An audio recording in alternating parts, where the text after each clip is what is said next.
बच्चों, आज हम आपकी पाठ्य पुस्तक संस्कृत के पाठ संख्या 13 जिसका शीर्षक एक श्लोक है नीतिपथ। इसकी रचनाकार भरतहि जी हैं। इसके अतिरिक्त इनके दो और श्लोक संग्रह अत्यधिक चर्चित हैं, जिनमें श्रृंगार शतक और वैराग्य शतक भी शामिल है।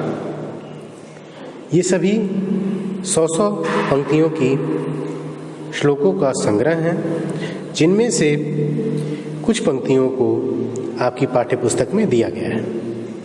नीति पथ में आपके व्यवहारिक जीवन में आपको किस नीति का पालन करना चाहिए, क्या व्यवहार रखना चाहिए, इन सभी बातों का उल्लेख किया गया है, जिसे जानना आपके लिए अत्यधिक आवश्यक है। तो चलिए पढ़ते हैं श्लोक को।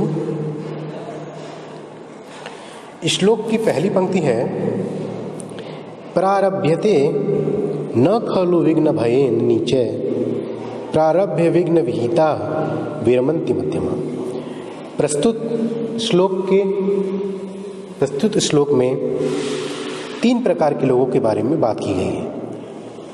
पहला नीच, दूसरा मध्यम प्रकृति का और तीसरा उत्तम प्रकृति के। तो 3 प्रकार के लोगों के बारे में क्या बात की गई है, तो आइए जानते हैं। प्रारभ्यते मतलब प्रारंभ करना। न खलु विघ्न भयेन नीचे। विघ्न भयन का अर्थ है विघ्न के भय से। खलु का अर्थ बाधाएं। इसमें पहली पंक्ति में कवि कह रहा है कि जो नीच लोग होते हैं वे बाधाओं के डर से किसी काम को करने के लिए आगे आते ही नहीं। जो नीच प्रकृति के लोग होते हैं वह किसी काम को केवल इसलिए नहीं प्रारंभ करते क्योंकि उनके विघ्न बाधाओं से डर लगता है। दूसरी पंक्ति कहती है, प्रारब्ध विघ्न विहिता विरमन्ति मध्यमा। प्रारब्ध का अर्थ है प्रारंभ करना, विघ्न विहिता मतलब विघ्न बाधाएं, विरमन्ति का अर्थ होता है रुक जाना, मध्यमा का अर्थ है मध्यम प्रकृति। दूसरी पंक्ति में कवि कहते हैं कि जो मध्यम प्रकृति के व्यक्ति होते हैं वे किसी कार्य को प्रारंभ तो कर लेते हैं, परंतु जैसे ही उसमें कोई बाधा, कोई विघ्न आता है वह तुरंत ही रुक जाते हैं। ठीक, तो ऐसे प्रकृति के व्यक्तियों को मध्यम प्रकृति का व्यक्ति कहा जाता है। विघ्नः पुनः पुनरापि परिहन्यमाना। आगे कह रहे हैं, विघ्नों की बार बार, पुनरापि मतलब बारंबारता, विघ्नों की बार बार बारंबारता और विघ्न हन्य मन्ना, विघ्न हन्य माना। इसका अर्थ होता है विघ्नों की मार। तो यहाँ कवि कह रहे हैं कि परेशानियों की बार बार पुनरावृत्ति या बारंबारता होने पर तथा विघ्न या बाधाओं के मार झेलने पर भी प्रारब्ध मुक्त उत्तम जनाः न परित्यज्यन्ति। जो कार्य को प्रारंभ कर लेते हैं उत्तम लोग, वह कार्य को परित्यजन्ति, बीच में नहीं छोड़ते। इस श्लोक का पूरा अर्थ है, विघ्न बाधाओं की बार बार बारंबारता होने पर भी, विघ्नों की कई मार झेलने पर भी उत्तम प्रकृति के जो लोग हैं वह एक बार कार्य प्रारंभ कर देते हैं तो उसको बीच में नहीं छोड़ते। इसका भाव समझिए। इस कविता की पहली पंक्ति में कवि कहते हैं, कवि का यह भाव है कि 3 प्रकार के व्यक्ति हैं। पहले वे व्यक्ति हैं जो किसी कार्य को करते ही नहीं, वह हमेशा नकारात्मक सोच के साथ ही जीवन जीते हैं। वे किसी कार्य को डरवश, किसी बाधा के डर के कारण करना ही नहीं चाहते। वे जिस कार्य के बारे में सोचते हैं उसकी बाधाओं से वे डर जाते हैं और इस प्रकार वह कार्य को प्रारंभ नहीं करते। ऐसे व्यक्ति नीच प्रकृति के व्यक्ति कहे जाते हैं। कुछ व्यक्ति ऐसे होते हैं जो कार्य को प्रारंभ तो कर देते हैं, इतनी हिम्मत जुटा लेते हैं कि कार्य को प्रारंभ कर सकें, परंतु वह कोई भी समस्या आती है, छोटी से छोटी समस्या आती है, वे उस कार्य को वहीं पर रोक देते हैं। तो ये मध्यम प्रकृति के व्यक्ति कहे जाते हैं। उत्तम प्रकृति के व्यक्ति वे होते हैं जो कोई भी काम एक बार करने को ठान लेते हैं तो चाहे कितने भी बारंबार विघ्न आए, बाधाएं आए, कितने ही बाधाओं की मार पड़े उन पर, लेकिन वह बीच में कोई कार्य नहीं छोड़ते। तो इस प्रकार हमें उत्तम प्रकृति का व्यक्ति बनना चाहिए, जो एक बार जो ठान ले उसे किसी भी परिस्थिति में त्यागने का प्रयत्न न कर सके। दूसरा श्लोक है, वांछा सज्जन संगमे पर गुणे प्रीति है गुरो नम्रता। वांछा का अर्थ होता है इच्छा, सज्जन संगमे का अर्थ है अच्छे लोगों की संगत, पर गुणे प्रीति, पर गुणे का अर्थ है दूसरे के गुण, प्रीति का अर्थ है प्रेम, गुरो मतलब गुरु, नम्रता का अर्थ है विनम्र।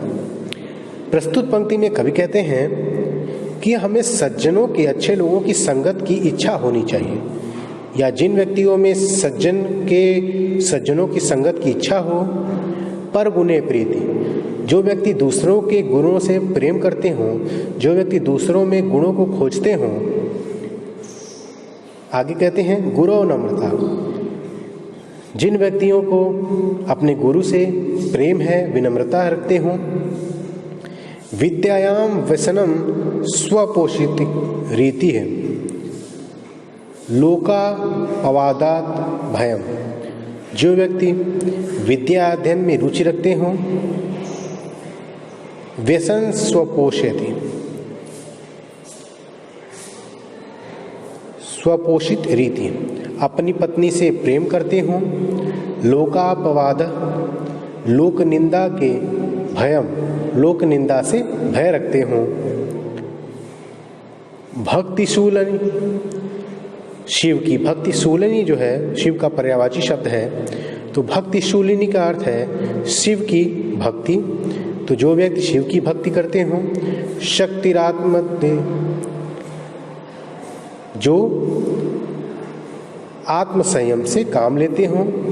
संसर्ग मुक्त खेले, दुर्जनों के साथ से छुटकारा पाने वाले, ये तीनों ही सभी गुणों के व्यक्ति जो भी व्यक्ति होते हैं, उन लोगों को मैं प्रणाम करता हूँ। इस कविता की पंक्ति का अर्थ है कि हमें उन लोगों को प्रणाम करना चाहिए जो व्यक्ति अच्छे लोगों की संगति चाहते हैं, संगत करने की इच्छा रखते हैं और दूसरों के अंदर अच्छे गुणों की खोज करते हैं और अपने गुरु के प्रति विनम्रता तथा विद्या के प्रति लगाव। स्वपोषित रीति का अर्थ है अपनी पत्नी से प्रेम करते हों और जो लोक निंदा का भय जिनके हृदय में हो, क्योंकि जिसे लोक निंदा का भय नहीं होगा वह अपराध करेगा। जो शिव की पूजा करते हों, जो आत्म संयम से काम लेते हों और जो दुर्जनों के साथ से दूर रहने का प्रयास करते हों, ऐसे सभी व्यक्तियों को हमें प्रणाम करना चाहिए। तीसरे प्रकार के श्लोक में कवि ने विद्या की महिमा का वर्णन किया है। विद्या नाम नरस्य रूपमधिकम प्रच्छन्न गुप्तम धनम। विद्या ही मानस का, विद्या ही नाम नरस्य, विद्या जो है नरस्य क्या था, नर का अर्थात मनुष्य का। विद्या मनुष्य का स्वरूपमधिकम सच्चा सौंदर्य होती है। प्रच्छन्न गुप्तम धनम, भली भांत छिपा कर रखा हुआ यह धन होती है। विद्या जो है वह मनुष्य का सच्चा सौंदर्य और भली भांत छुपा कर रखा हुआ धन होती है। विद्या भोगकारी है यश, विद्या जो है वह सब प्रकार के सांसारिक भोग विलास को प्रदान करने वाली होती है। विद्या भोगकारी यश सुखकारी विद्या गुरु नाम गुरु। इसका अर्थ है विद्या सभी प्रकार के सांसारिक सुखों को प्रदान करने वाली होती है।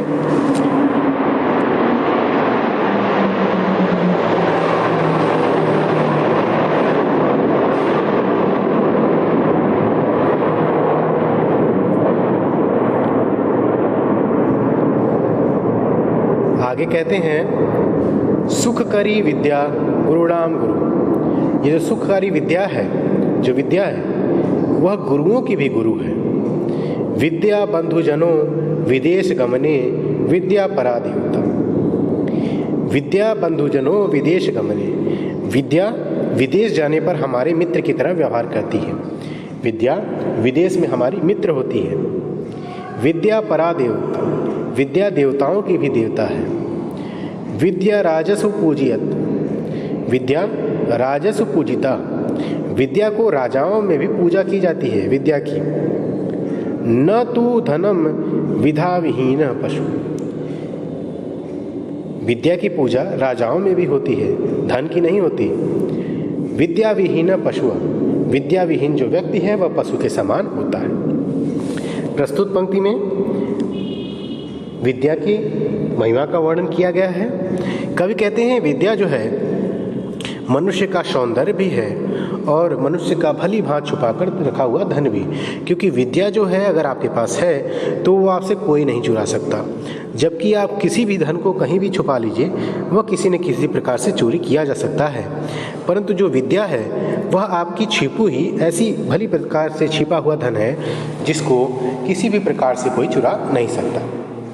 विद्या जो है सभी प्रकार के सांसारिक सुखों को आप विद्या के माध्यम से ही ग्रहण कर सकते हैं। जो विद्या होती है उसका स्थान गुरु से भी श्रेष्ठ होता है। विद्या विदेश जाने पर विद्या जो है हमारे मित्र की तरह हमारा साथ देती है, क्योंकि जितने ही हमको ज्ञान होगा, जितनी विद्या होगी हमारे पास, हम विदेश में उतने ही अच्छे प्रकार से जीवन यापन कर पाएंगे। विद्या जो है परम देवता है। विद्या राजसु पूजित, जो राजा थे वे भी विद्याओं की पूजा करते हैं। वे पैसे रुपए की पूजा नहीं करते, वे धन की पूजा नहीं करते, वे विद्या की पूजा करते हैं। विद्या गुरुणाम गुरु, जिस प्रकार आपने देखा विद्या गुरुओं की गुरु है, उसी प्रकार विद्याओं की पूजा राजा भी करते थे। अब आगे कवि कहते हैं धनम विदा विद्या विहीना पशु, जो व्यक्ति विद्या से विहीन है, विद्या जिसके पास नहीं है वह पशु के समान होता है। चौथी पंक्ति में 3 प्रकार के लोगों के बारे में बात की गई है। पहला उत्तम, दूसरा मध्यम, तीसरा अधम। देखिए, पापात त्रस्यति स, पापात त्रस्यति यह स एव पुरुष स्वादुत्तो भूतले। पापात मतलब पाप से, पाप। त्रस्यति का अर्थ होता है डर, त्रास का अर्थ होता है डर, यह त्रस्यति दिया गया है। यह स एव पुरुष, जो व्यक्ति पाप के डर से, यह स एव पुरुष स्यादुत्तम भूलते, जो व्यक्ति संकोच के डर से, पाप करने से डरता है, जो व्यक्ति संकोच से या डर से पाप करने से डरता है, वह व्यक्ति स्यायुद्युत्म, वह व्यक्ति उत्तम प्रकृति का व्यक्ति इस धरातल पर, भूतले मतलब धरातल पर माना जाता है। ठीक, आगे देखिए क्या कहते हैं कवि। पापात्मा च विभेति, पापात्मा का अर्थ है अपनी आत्मा में पाप को रखने वाला, जो अपने मन में पाप को रखता हो। च विभेति यो यपशश स ज्ञायते मध्यमा, यो यपशश का अर्थ होता है निंदा के डर से, विभेति का अर्थ होता है विचार। यहाँ कह रहे हैं कवि, जो व्यक्ति अपने मन में पाप का विचार तो रखता है, परंतु निंदा के डर से, लोक निंदा के डर से वह इसका उपयोग नहीं करता या उस पर कार्य नहीं करता, वह व्यक्ति मध्यम प्रकृति का व्यक्ति कहा जाता है। तीसरी बात कर रहे हैं त्रासस्तस्य न पातकादिपि न वा लज्जापवादति। तीसरे प्रकृति के वह व्यक्ति होते हैं जिन्हें हम मध्यम कहते हैं। वे व्यक्ति क्या होते हैं? वे ना तो पाप से डरते हैं और ना ही सामाजिक लोक लज्जा से भी डरते हैं। ऐसे लोगों को प्रज्ञावदभि, बुद्धिमान व्यक्ति, उदातो अहम, अधमः सर्वत्र निंदास्पदम, ऐसे प्रकृति के लोगों को बुद्धिमान पुरुष, बुद्धिमान लोग अधम प्रकृति का व्यक्ति कहते हैं, जो सर्वत्र, जो हर जगह निंदा के पात्र होते हैं, जिनकी हर जगह निंदा की जाती है। 5वां श्लोक है प्रीणाति यह सुचरितय पितरम स पुत्रो। तीसरी पांचवी पंक्ति में कविता की 3 प्रकार के सांसारिक सुखों की बात की गई है, जो ऐसा कम ही होता है जो तीनों सुख एक व्यक्ति को एक साथ मिल जाए। इसमें बात कहते हैं प्रीणात यह सुचरित है पितरम सत्पुत्रो, जो अपने सत्कर्मों द्वारा पिता को प्रसन्न करे, जो अपने सत्कर्मों द्वारा पिता को प्रसन्न करे वही पुत्र है। एक पुत्र की विशेषता बताते हुए कहें प्रीणात यह सुचित है, जो अपने सत्कर्मों द्वारा पिता को प्रसन्न करे वही पुत्र है। यद भर्तुरेव हितमिच्छति तत्कलत्रम,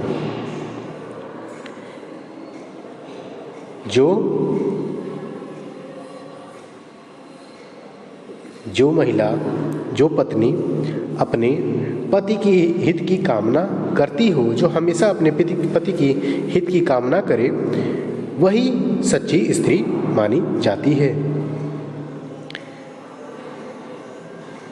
तन्मित्र मापति सुखे च समक्रियम यत्। आगे कहते हैं मित्र वही है, मित्र की विशेषता बताते हुए कह रहे हैं कि मित्र वही है जो सुख दुख सभी परिस्थितियों में हमारा साथ देता हो। एतत् त्रयम् जयति पुण्यकृतो लभन्ते, किंतु यह तीनों जो गुण हैं, जो तीनों गुण वाले व्यक्ति हैं, वह एक साथ किसी पुण्य आत्मा, किसी पुण्य व्यक्ति को ही मिलते हैं।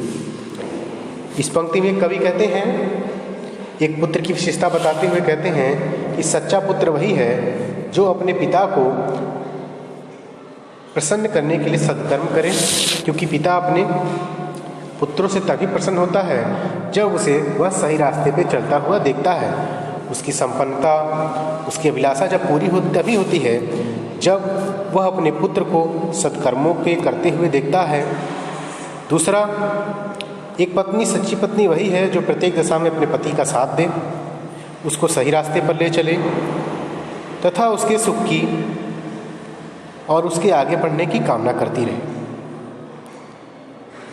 एक सच्चा मित्र वही होता है जो प्रत्येक परिस्थिति में, जो संकट के समय अपने मित्र को छोड़कर बीच रास्ते में न जाए, जो प्रत्येक परिस्थिति में अपने मित्र के साथ खड़ा रहे, वही सच्चा मित्र माना जाता है। और आगे कवि कहते हैं कि यह तीनों प्रकार के, एक अच्छा पुत्र, एक अच्छी पत्नी और एक अच्छा मित्र, ऐसा कम ही संयोग होता है जो ये तीनों गुण वाले व्यक्ति किसी एक व्यक्ति के पास होते हैं।